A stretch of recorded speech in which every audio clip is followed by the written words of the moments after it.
Municipal ఎన్నికల్లో గెలిపే లక్ష్యంగా పనిచేయాలన్నారు సీఎం రేవంత్ రెడ్డి. కాంగ్రెస్ కు మంచి మెజార్టీ వస్తుందని సర్వేలు చెప్తున్నాయని తెలిపారు. నేతలంతా కలిసి సమిష్టిగా పనిచేయాలన్నారు. హైదరాబాద్ లో మున్సిపల్ ఎన్నికలపై పీఏసీ సభ్యులు, మంత్రులు, పీసీసీ చీఫ్ మహేష్, ఇన్ఛార్జ్ నటరాజన్తో జూమ్ మీటింగ్ నిర్వహించారు. రెబల్స్ లేకుండా జాగ్రత్త పడాలన్నారు. పార్టీ కోసం పనిచేసినోళ్లకే బీఫామ్లు ఇవ్వాలన్నారు. టికెట్ రాని బలమైన నాయకులకు కార్పొరేషన్ పదవుల్లో అవకాశం ఇద్దామన్నారు సీఎం రేవంత్ రెడ్డి. రాష్ట్రంలో కార్పొరేషన్, మున్సిపల్ ఎన్నికల ప్రచారం గెలుపుపై నజర్ పెట్టింది అధికార కాంగ్రెస్. 90% పైగా స్థానాలను గెలుచుకోవాలని పట్టుదలగా ఉంది హస్తం పార్టీ.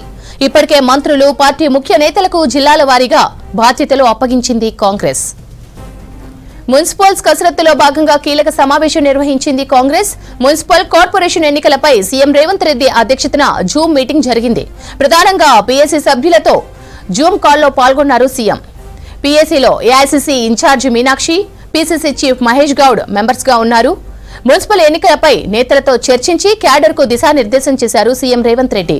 ఇక ఎల్లుండి నుంచి జిల్లాల వారీగా ప్రచారానికి రెడీ అవుతున్నారు సీఎం. ఫిబ్రవరి 4న నల్గొండ జిల్లా మిర్యాలగూడలో బహిరంగ సభకు అటెండ్ కానున్నారు Revanth. CM Zoom call meeting, జిల్లాల పర్యటనలకు సంబంధించి మరిన్ని డీటెయిల్స్ షరీఫ్ అందిస్తారు. షరీఫ్, మీటింగ్ లో ఏ అంశాలపై చర్చించారు? CM Revanth Reddy Zoom conference కొనసాగింది. జూమ్ కాన్ఫరెన్స్లో సీఎం రేవంత్ రెడ్డితో పాటు AICC Telangana in charge Meenakshi Natarajan, AICC కార్యదర్శులు, తెలంగాణకు పనిచేసినటువంటి వాళ్ళు, PCC chief Mahesh Goud.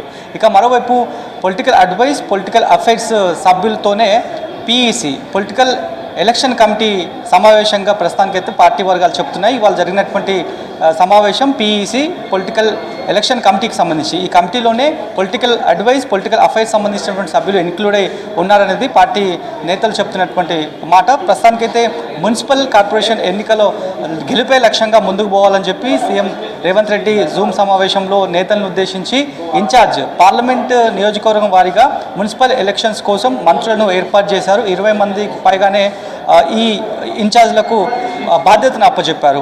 So వాటితో పాటు స్టార్ క్యాంపెయినర్ల జాబితాను కూడా విడుదల చేశారు. స్టార్ క్యాంపెయినర్ల జాబితాలో సీఎం రేవంత్ రెడ్డితో పాటు డిప్యూటీ సీఎం బట్టి విక్రమార్క, పీసీసీ చీఫ్ మహేష్ గౌడ్, మరికొంతమంది మంత్రులు ఉన్నారు. ఎక్స్ ఎంపీలు కూడా ఉన్నటువంటి సిచ్యువేషన్ కనిపిస్తోంది. సో దీంట్లో భాగంగానే వాళ్ళందరితో కూడా మాట్లాడారు.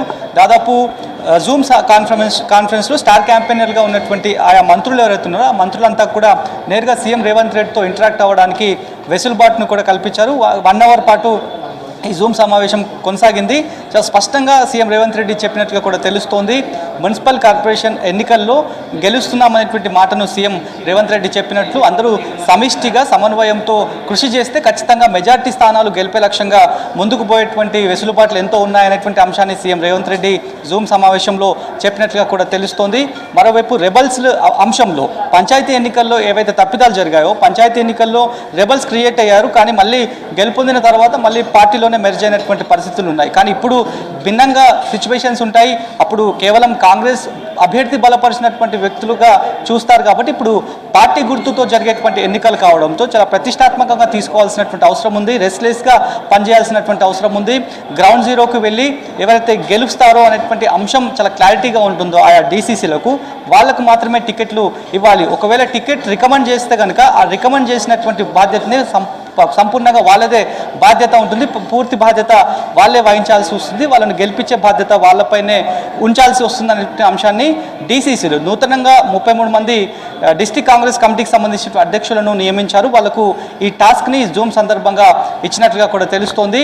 మరోవైపు రేపటితో విత్డ్రాల్కి అవకాశం ఉంది కాబట్టి రెబల్స్ ఎవరైనా ఉంటే రేపటిలోపు, అంటే వాళ్ళ సాయంత్రానికల్లా వాటిని సర్ది చేయాలి. ఎవరెవరికి టికెట్లు ఇస్తున్నాము, బీఫామ్స్ ఎవరెవరికి అయితే ఇస్తున్నాము, ఏ ఫామ్ల ప్రక్రియ ఎట్లా కొనసాగింది, నెక్స్ట్ బీఫామ్లు ఇచ్చేటువంటి బాధ్యత ఆయా జిల్లాలో ఉన్నటువంటి జిల్లా అధ్యక్షులు ఎవరైతే డీసీసీలు ఉంటారో వాళ్ళకే బీఫామ్లు ఇచ్చేటువంటి బాధ్యత అని చెప్పి సీఎం రేవంత్ రెడ్డి జూమ్ సమావేశంలో చెప్పినట్లుగా కూడా తెలుస్తోంది. మరోవైపు జిల్లాల పర్యటన కూడా ఉండబోతుంది కాబట్టి జిల్లాల పర్యటనకు అంశం సంబంధించి కూడా జూమ్ సమావేశంలో ఎక్కడెక్కడ స్టాంప్ క్యాంపెయినర్స్ క్యాంపెయిన్ చేయాలి, ప్రతికూల పరిస్థితులు ఎక్కడ ఉన్నాయి, ఎక్కడెక్కడ ఏ సామాజిక వర్గం సంబంధించినటువంటి ఓటు బ్యాంకు ఎక్కడ ఉంది అనే అంశాలన్నింటినీ బేరోజు వేసుకొని సమిష్టిగా కృషి చేసి గెలిపే లక్ష్యంగా పంచాయతీ ఎలక్షన్లో గెలిచాము, బై ఎలక్షన్స్లో గెలిచాము, కాంగ్రెస్ అభ్యర్థులను మెజార్టీతో గెలుపొందేలా చేశారు. కాబట్టి నెక్స్ట్ ఇప్పుడు మున్సిపల్ పోల్లో కూడా ఖచ్చితంగా మెజార్టీ స్థానాలే గెలిపే లక్ష్యంగా కృషి చేయాల్సినటువంటి బాధ్యత ఎంతైనా ఉంది.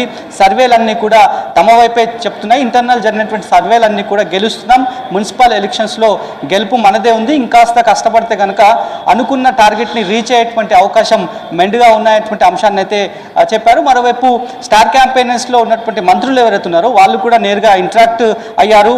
వాళ్ళ ప్రాంతంలో అంటే పార్లమెంట్ వైజ్గా ఉన్నటువంటి ఇన్ఛార్జ్ కొంతమంది ఉన్నారు, స్టార్ క్యాంపెయినర్ల జాబితాలో మరికొంతమంది ఉన్నారు. కాబట్టి ఆయా నియోజకవర్గాల్లో ఎట్లా ఉంది, ఉమ్మడి ఖమ్మంలో, ఉమ్మడి నల్గొండ, ఆదిలాబాద్, కరీంనగర్ ఈ ప్రాంతాల్లో ఏ రకంగా ఉన్నాయి, ఏ సామాజికం వారు పోలరైజ్ అయ్యేటువంటి అవకాశం ఉంది, నెక్స్ట్ ఏ రకంగా జనాల్లో మూడ్ ఉంది, మున్సిపల్ పోల్కి సంబంధించి పార్టీ పరంగా ప్రభుత్వం పరంగా ఏమేమి ఫీడ్బ్యాక్ ఇస్తున్నారు అనేటువంటి అంశం పైన స్క్రీనింగ్ కమిటీ వ్యవహారంలో ఏ రకంగా నడుచుకుంది, స్క్రీనింగ్ కమిటీకి సంబంధించినటువంటి మార్గదర్శకాలు లోబడే నడుచుకున్నారా, ఎవరెవరి పర్ఫార్మెన్స్ ఎట్లా ఉంది, ఎవరెవరికి పార్టీ టికెట్ కట్టబెడుతుంది అనేటువంటి అంశం పైన చాలా అంశాలపైన సీఎం రేవంత్ రెడ్డి క్లారిటీ తీసుకొని మరికొన్ని అంశాలపైన ఒకవేళ ఎందుకంటే దాదాపు 10 సంవత్సరాల పాటు ప్రతిపక్షంలో ఉంటూ ప్రతి ఎన్నిక కొట్లాడుతూ వచ్చింది కాంగ్రెస్ పార్టీ. ఇక అధికార పక్షంలోకి వచ్చిన తర్వాత అధికార పక్షంలో ఎన్నికలు కొట్లాడుతుంది. కాబట్టి మున్సిపల్ పోల్ కావడంతో చాలామంది క్షేత్రస్థాయిలో ఆశావాహులు ఉన్నారు, మెజార్టీ పీపుల్ ఆశావాహుల్లో లిస్ట్లో ఉన్నారు. కాబట్టి వాళ్ళందరినీ సర్ది చెప్పలేము. సో ఇప్పుడు